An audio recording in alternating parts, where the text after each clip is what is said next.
ಶ್ರೀ ಜಗದ್ಗುರು ರಂಭಾಪುರಿ ಪೀಠದಲ್ಲಿ March 10ರಿಂದ March 14ರವರೆಗೆ Shri ಜಗದ್ಗುರು ರೇಣುಕಾಚಾರ್ಯ ಜಯಂತಿ ವಿಮಾನೋತ್ಸವ ಹಾಗೂ ಕ್ಷೇತ್ರನಾಥ ಶ್ರೀ ವೀರಭದ್ರ ಸ್ವಾಮಿ ಮಹಾರಥೋತ್ಸವದ ಅಂಗವಾಗಿ 5 ದಿನಗಳ ಕಾರ್ಯಕ್ರಮ ಈ ಕ್ಷೇತ್ರದಲ್ಲಿ ನಡೆಯುವಂಥ ಏರ್ಪಾಡು ಮಾಡಲಾಗಿದೆ. 10ನೇ ತಾರೀಕಿನ ದಿನ ಶ್ರೀಪೀಠದಲ್ಲಿ ವೀರಗಾಸೆ ಪುರವಂತರ ಮೇಳ ನಡೀತಾ ಇದೆ.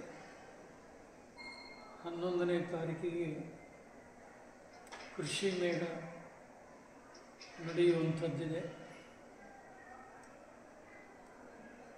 12ನೇ ತಾರೀಕಿಗೆ ಪ್ರಮುಖವಾದಂಥ ಕಾರ್ಯಕ್ರಮ ಶ್ರೀ ಜಗದ್ಗುರು ರೇಣುಕಾಚಾರ್ಯ ಜಯಂತಿ ವಿಮಾನೋತ್ಸವ ಹಾಗೂ ಕ್ಷೇತ್ರನಾಥ ಶ್ರೀ ವೀರಭದ್ರ ಸ್ವಾಮಿ ಮಹಾರಥೋತ್ಸವ ಅಂದೇ ಇದೆ.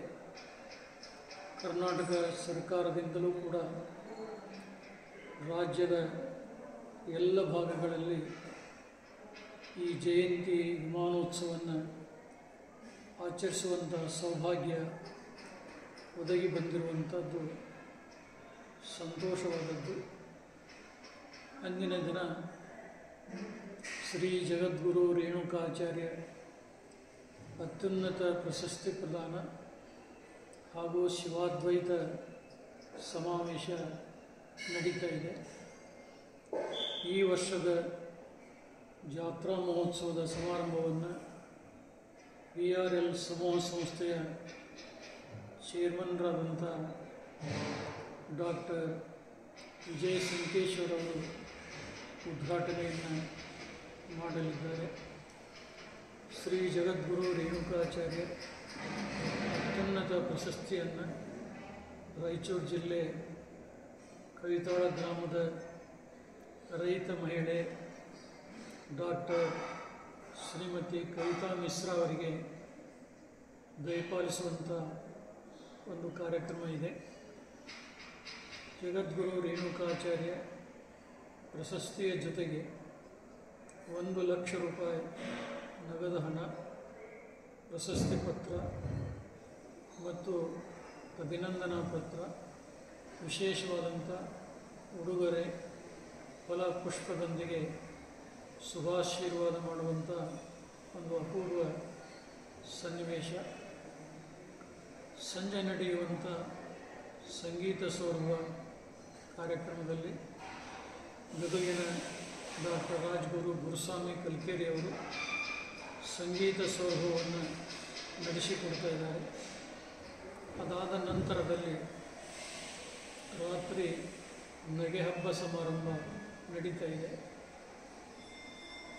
TV ಹಾಸ್ಯ ಕಲಾವಿದರಾದಂಥ ಶರಣು ಹಿರೇಮಠ ಎಮ್ಮು ಮತ್ತು ಶ್ರೀ ಗವಿಸಿದ್ದೇಶ್ವರ ಹಳ್ಳಿಕೇರಿ ಮಠ ಗದಗ ಜಾನಪದ ಸಂಜೀವಿನಿ ಇವರಿರುವರು ಕೂಡ ನಗೆ ಹಬ್ಬ ಕಾರ್ಯಕ್ರಮವನ್ನು ನಡೆಸಿಕೊಡಲಿದ್ದಾರೆ. 13ನೇ ತಾರೀಕಿನ ದಿನ ಜಾನಪದ ಮೇಳ, ಅದರಲ್ಲಿ ಗ್ರಾಮೀಣ ಭಾಗದ ಜನರು ನಮ್ಮ ಆಧ್ಯಾತ್ಮ ಸಂಪತ್ತನ್ನು ಜಾನಪದದ ಮೂಲಕ ಹೇಗೆ ಬೆಳೆಸಿಕೊಂಡು ಬಂದರು ಮತ್ತು ಗೀಗಿ ಪದಗಳು ಜನಮನದ ಮೇಲೆ ಯಾವ ರೀತಿ ಪರಿಣಾಮ ಬೀರಿದವು ಅನ್ನೋದ್ರ ಬಗ್ಗೆ ಒಂದು ಚಿಂತನ ಸಮಾರಂಭವು ಕೂಡ ನಡೀತಾ ಇದೆ. ಕೊನೆಯದಾಗಿ 14ನೇ ತಾರೀಕಿನ ದಿನ ಹುಣ್ಣಿಮೆ ಇದೆ. ಅವತ್ತಿನ ದಿನ ವಸಂತ ಉತ್ಸವ ಹಾಗೂ ಭದ್ರಾ ನದಿಯಲ್ಲಿ ಸುರ್ಗಿ ಸಮಾರಾಧನಾ ಕಾರ್ಯಕ್ರಮ ಇದೆ. ಆ ಭದ್ರಾ ನದಿಯಲ್ಲಿ ಬಂದಂಥ ಎಲ್ಲ ಭಕ್ತರು ಮಂಗಲ ಸ್ನಾನವನ್ನು ಮಾಡಿ ಅಭಿಷೇಕವನ್ನು ಪಡೆದು ಎಲ್ಲ ಜನರಿಗೆ ತೀರ್ಥ ಪ್ರಸಾದ ಏಕಕಾಲದಲ್ಲಿ ನಿಯೋಗವಾಗುವಂಥ ಒಂದು ಅಪೂರ್ವ ಸನ್ನಿವೇಶ. ಭದ್ರಾ ನದಿ ಸುಗ್ಗಿ ಸಮಾರಂಭದೊಂದಿಗೆ ಈ ವರ್ಷದ ಕಾರ್ಯಕ್ರಮಗಳು ಸಂಪನ್ನಗೊಳ್ತಾ ಇದ್ದವು. ನಾಡಿನ ನಾನಾ ಭಾಗಗಳಿಂದ, ರಾಜ್ಯ ಮತ್ತು ಹೊರ ರಾಜ್ಯಗಳಿಂದ ಹೆಚ್ಚಿನ ಸಂಖ್ಯೆಯಲ್ಲಿ ಭಕ್ತಾದಿಗಳು ಆಗಮಿಸ್ತಾ ಇದ್ದಾರೆ. ಧರ್ಮದ ಸಮಸ್ತ ಅಭಿಮಾನಿಗಳು ಈ ಅಪೂರ್ವವಾದಂಥ ಕಾರ್ಯಕ್ರಮದಲ್ಲಿ ರಾಜ್ಯದ ಅನೇಕ ಮಂತ್ರಿಗಳು, ಶಾಸಕರು, ಸಂಸದರು, ಪ್ರತಿಷ್ಠಿತ ಗಣ್ಯರು ಸಮಾರಂಭದಲ್ಲಿ ಪಾಲ್ಗೊಂಡು ತಮ್ಮ ಅನಿಸಿಕೆಗಳನ್ನು ವ್ಯಕ್ತಪಡಿಸಿದ್ದಾರೆ. ಮತ್ತು 2 ಅಪೂರ್ವವಾದಂಥ ಗ್ರಂಥಗಳು, ವೀರಶೈವ ರೇಣುಕ ರೇವಣಸಿದ್ಧ ಒಂದು ಸತ್ಯ ದರ್ಶನ ಅನ್ನುವಂಥ ಅಮೂಲ್ಯ ಕೃತಿ ಬಿಡುಗಡೆ ಇದೆ. ಇದನ್ನು ರಾಯಚೂರಿನ ಡಾಕ್ಟರ್ ಚನ್ನಬಸವಯ್ಯ ಹಿರೇಮಠ್ ರಚಿಸಿ ಶ್ರೀಮದ್ ವೀರಶೈವ ಸದ್ಬೋಧನಾ ಸಂಸ್ಥೆಯಿಂದ ಇದು ಪ್ರಕಟಗೊಳ್ತಾ ಇದೆ. ಇನ್ನೊಂದು ಬೆಂಗಳೂರು ಜಿಲ್ಲಾ ಅವಿಭಜಿತ ವೀರಭದ್ರ ಸ್ವಾಮಿಯ ಮಹತ್ವವನ್ನು ಕುರಿತು ಡಾಕ್ಟರ್ ಗೀತಾರಾಣಿಯವರು ಸಂಶೋಧನಾತ್ಮಕ ಪ್ರಬಂಧದ ಗ್ರಂಥವನ್ನು ಇದೇ ಜಾತ್ರಾ ಸಂದರ್ಭದಲ್ಲಿ ಬಿಡುಗಡೆ ಮಾಡುವಂಥದ್ದು ಮತ್ತೊಂದು ವಿಶೇಷ. ಹೀಗೆ ಈ ಸಮಾರಂಭದಲ್ಲಿ ಎಲ್ಲ ಭಾಗದಿಂದ ಭಕ್ತಾದಿಗಳು ಪಾಲ್ಗೊಳ್ಳುವಂಥ ಸುವರ್ಣಾವಕಾಶ ಇದೆ. ಈ ನಾಡಿನ ಸಮಸ್ತ ಜನತೆ